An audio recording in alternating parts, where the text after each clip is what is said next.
So let's talk about the Democratic side for just a minute here.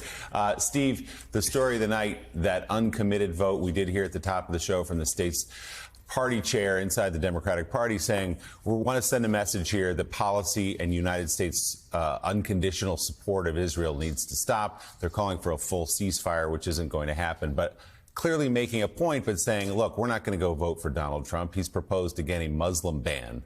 So we're not going to vote for that guy. But something needs to change if you want our vote in November.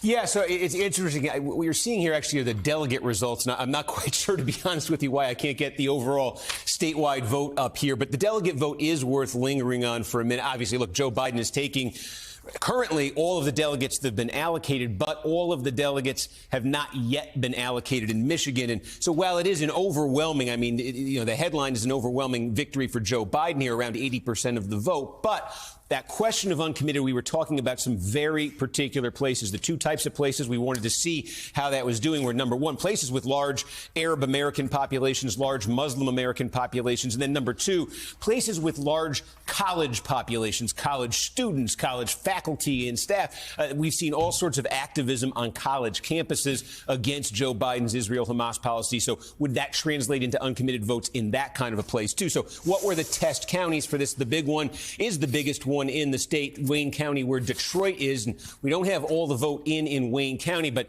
Detroit is not really the story in Wayne County. It's one city, Dearborn, which has 110,000 people and which is in Wayne County.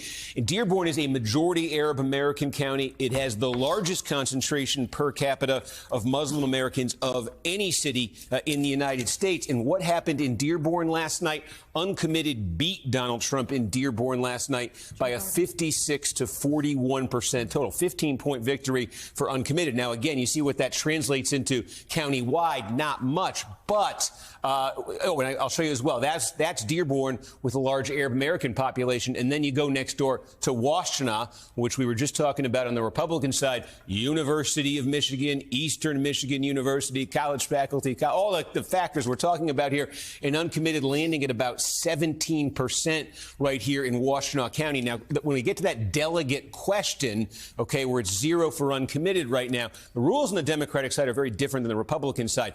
All you have to do to start collecting delegates is hit 15% of the vote either statewide or within a congressional district in a state. And because that uncommitted vote, the strongest uncommitted vote, is concentrated in a relatively small geographic area, I just showed you it's part of Wayne County and Washtenaw County. So what does this mean in terms of delegates? Well, there's a Washtenaw County-based congressional district, and it looks like, not for sure yet, but it looks like uncommitted is going to pick up a delegate there.